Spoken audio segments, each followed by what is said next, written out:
नमस्कार प्रिय दर्शकों व श्रोताओं, भक्तजनों, आप सभी का मेरे इस चैनल पर स्वागत है। जो भक्तजन मेरी वीडियो पर नए हैं तो चैनल को सब्सक्राइब जरूर कर लें। मैं श्री रामचरितमानस सुंदरकांड से बोल रहा हूँ। बड़ी सुंदर बात है, आप इस चीज़ को बड़े भली प्रकार से समझें। देखो, जो सुंदरकांड जो पाठ करते हैं, हनुमान जी बहुत ही उनसे प्रसन्न होते हैं, और जो श्री राम जी का नाम लेते रहते हैं, हनुमान जी तो और ज़्यादा उनसे प्रसन्न रहते हैं, क्योंकि वो राम जी के ही सेवक हैं।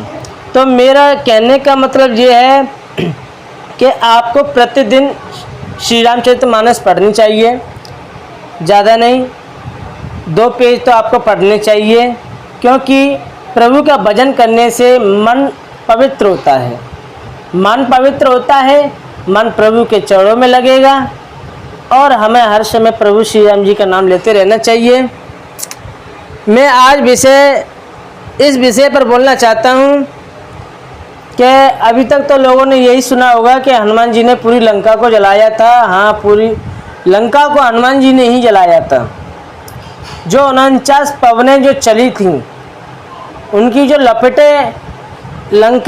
लंका थी, लपटे के माध्यम से लंका जली हुई थी, क्योंकि जो पूंछ जो थी हनुमान जी की, वो बहुत विशाल थी।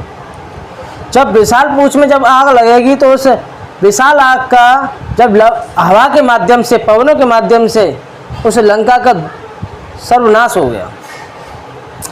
तो मैं कहने का मतलब मेरा यह है कि हनुमान जी ने अपनी पूंछ को विशाल किया था। जैसे ही पूंछ में आग लगी थी, उन्होंने सूक्ष्म रूप धारण कर उसमें से निकल आए थे और सोने की अटारियों पर लंका की जा पर चढ़ गई। तो आप इसे सुनने के लिए वीडियो को अंत तक देखें। यहाँ पर कहा गया है, रहा न नगर वसत गरत तेला, वाड़ पूछ की निगप खीला। पूछ के लपटने में इतना कपड़ा और घी का तेल लगा कि नगर में कपड़ा और घी और तेल नहीं रहा, सब खत्म हो गया। अब समझो, इसका अंदाज़ा लगाओ कि लंका में कितनी विशाल बड़ी पूंछ हो गई कि जो तेल था, जो कपड़ा था, वो सब खत्म हो गया लपेटते लपेटते। जितनी आप उसकी कल्पना करोगे ना, उतना ही कम है। हनुमान जी ने ऐसा खेल किया कि पूंछ बढ़ गई, लंबी हो गई। नगरवासी लोग तमाशा देखते रहे। हनुमान जी को पर से ठोकर मारते और उनकी बहुत हंसी करते हैं। बाज ढोल दही सब तारी, नगर फेन पूछ प्रजारी। ढोल बजते हैं, सब लोग तालियां पीटते हैं। हनुमान जी को नगर में फिराकर फिर पूछ में आग लगा दी। पावत जरत दे के हनुमंता, अग्नि को जलते हुए देखकर हनुमान जी भयउ परम लघु रूप तुरंता। यहाँ पर चौपाई भी कह रही है, भयउ परम लघु रूप तुरंत, यानी कि हनुमान जी ने तुरंत ही बहुत छोटे रूप में हो गए।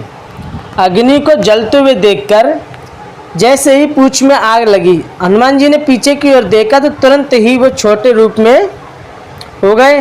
निवक चढ़व कपि कनक अटारी, वहीं शवित निशाचर नारी। बंधन से निकलकर वे सोने की अटारियों पर जा चढ़े।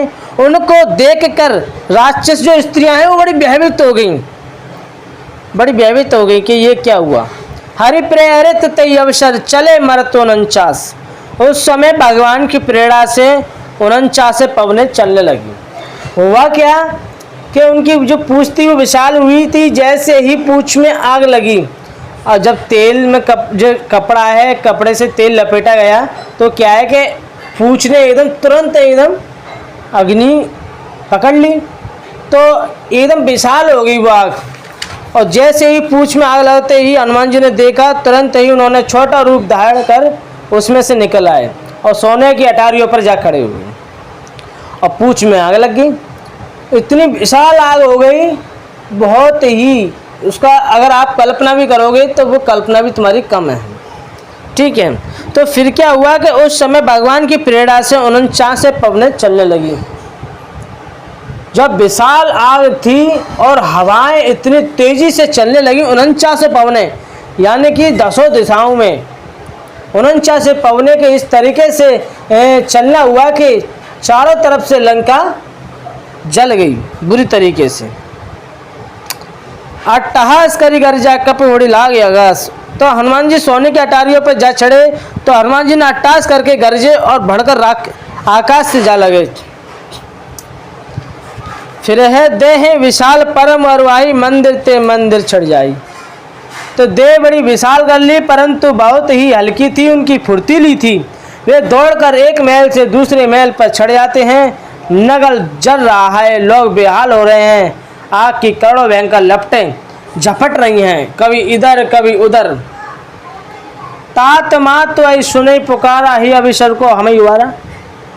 सब हाय हाय चिल्ला रहे हैं, सब सर पर हमें कौन बचावे। चारों ओर यही पुकार सुन रही, हमें तो कोई ऐसा दिख नहीं रहा जो हमारी रक्षा करे। हमने तो पहले ही कहा था ये कोई वानर नहीं है, वानर का रूप धरे कोई ये देवता है। सब ऐसा कहने लगे। साधु अवज्ञा कर फल ऐसा, जरे नगर अनाथ कर जैसा। साधु का अपमान ये फल है, साधु के अपमान का ये फल है कि नगर अनाथ की नगर की तरह जल रहा है। हनुमान जी एक ही क्षण में सारे नगर को जला डाला, एक विभीषण का घर नहीं जलाया, उसी का छोड़ दिया। तो देखो यहाँ पर ये भी बात कही है कि शिव जी ने कही है कि जिन्होंने अग्नि को बनाया है, अग्नि को बनाया है। अब अग्नि को किसने बनाया है? हनुमान जी उन्हीं के दूत हैं जिन्होंने अग्नि को बनाया है। यानी कि आकाश से वायु की उत्पत्ति है, वायु से अग्नि की उत्पत्ति है। यानी कि जिन्होंने अग्नि को बनाया है उन्हीं के दूत हैं, उन्हीं के दूत हैं वो। इसी कारण वे अग्नि से नहीं जले। और यहाँ पे तो ये भी कह सकते हैं कि जिन्होंने अग्नि को बनाया है, यानी कि इस सृष्टि को किसने बनाया है? प्रभु श्री राम जी ने ही बनाया है, हैं? तो जिन्होंने अग्नि को बनाया है वो उन्हीं के दूत हैं। तो यहाँ पर बात आती है कि श्री राम जी के दूत हैं वो, हैं? तो मेरे कहने का मतलब कुछ और है। हनुमान जी ने उलट पलट एक ओर से दूसरी ओर तक सारी लंका को जला डाला। तो मेरे प्यारे श्रोताओं, भक्तजनों, आप लोग हमारी वीडियो कैसी लगी? जो बात थी वो मैंने आपको बताई है। देखो कुछ बातें ऐसी हैं कि दिखाते हैं लेकिन वो है नहीं है वो दूसरी तरीके से। यहाँ पर हनुमान जी ने अपनी बुद्धि का इस्तेमाल किया, अपनी बुद्धि से सारी लंका को जला दिया और प्रभु के काम को कर आए। तो मेरे प्यारे श्रोताओं, भक्तजनों, मैं यहीं पर अपनी वाणी को विराम देता हूँ। और मेरी और भी वीडियो आपको देखनी हो तो मेरी वीडियो बहुत हैं। तो मेरे प्यारे श्रोताओं, भक्तजनों, जय श्री राम, जय श्री राम।